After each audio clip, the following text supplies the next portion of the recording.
ଅଧିକ ଲମ୍ବା ସମ୍ପର୍କ। ଆମେ କେବେ ଗୋଟିଏ ପକ୍ଷରେ ରହିନାହୁଁ, ସବୁବେଳେ ପକ୍ଷ ଏବଂ ପ୍ରତିପକ୍ଷରେ ରହିକରି ଆସିଲୁ।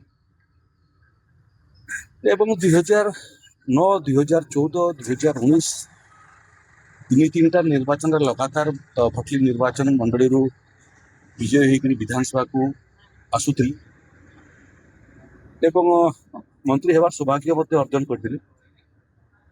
2019 ନିର୍ବାଚନରେ ମଧ୍ୟ ବରଗଡ଼ ନିର୍ବାଚନ ମଣ୍ଡଳୀରୁ ସାଂସଦ ଭାବରେ ମୁଁ ନିର୍ବାଚିତ ହେଲି, କିନ୍ତୁ 7ଟା ଏକ ବିଧାନସଭା ନିର୍ବାଚନ ମଣ୍ଡଳୀରୁ ବିଜୁ ଜନତା ଦଳର ପ୍ରାର୍ଥୀମାନେ ନିର୍ବାଚିତ ହେଲେ।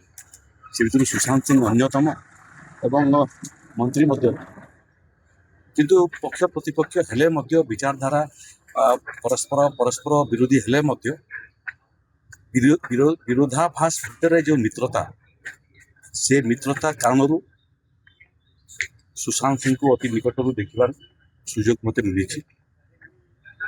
କେବଳ ଜଣେ ରାଜନୈତିକ ନେତା କିମ୍ବା ବିଧାୟକ ଭାବରେ ନୁହଁ, ଜଣେ ସାମାଜିକ କାର୍ଯ୍ୟକର୍ତ୍ତା ଭାବରେ ମଧ୍ୟ ଭଟଲି ଏବଂ ଆଖପାଖ ଅଞ୍ଚଳରେ ତାଙ୍କର ସୁନାମ ଥିଲା। ଯିଏ ମଧ୍ୟ ବିପଦରେ ପଡ଼ୁଥିଲା, କୌଣସି ନା କୌଣସି ସାହାଯ୍ୟ ଚାହୁଁଥିଲା, କିଏ ବେମାର ପଡ଼ୁଥିଲା, କାହାର ସ୍ୱାସ୍ଥ୍ୟଗତ ସହଯୋଗର ଆବଶ୍ୟକତା ଥିଲା, ସୁଶାନ୍ତ ସିଂଙ୍କ ଦ୍ୱାରା ସମସ୍ତଙ୍କ ପାଇଁ ଉନ୍ମୁକ୍ତ ଥିଲା। ବହୁତ ଦିନ ହେଲା ସେ ଅସୁସ୍ଥ ଥିଲେ, ଶଯ୍ୟାଶାୟୀ ଥିଲେ। ଆଜି ତାଙ୍କର ଦେହାନ୍ତ ହେଇଯାଇଛି ଏବଂ ତାଙ୍କର ଦେହାନ୍ତ ଫଳରେ ସାମଗ୍ରିକ ଭାବରେ ଓଡ଼ିଶାର କ୍ଷତି ହେଲା, କିନ୍ତୁ ବରଗଡ଼ ଜିଲ୍ଲାର ପ୍ରଭୂତ କ୍ଷତି ହେଲା।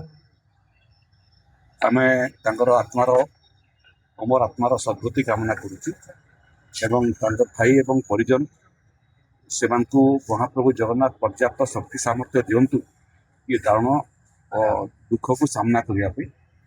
ଦଳ ତରଫରୁ ଏବଂ ଓଡ଼ିଶା ସରକାରଙ୍କ ତରଫରୁ ମଧ୍ୟ ଦିବଙ୍ଗତ ବିଧାୟକ ଶ୍ରୀଯୁକ୍ତ ସୁଶାନ୍ତ ସିଂଙ୍କର ଅବର୍ତ୍ତମାନରେ ଆମେ ଆମର ଶ୍ରଦ୍ଧାଞ୍ଜଳି ଜ୍ଞାପନ କରୁ।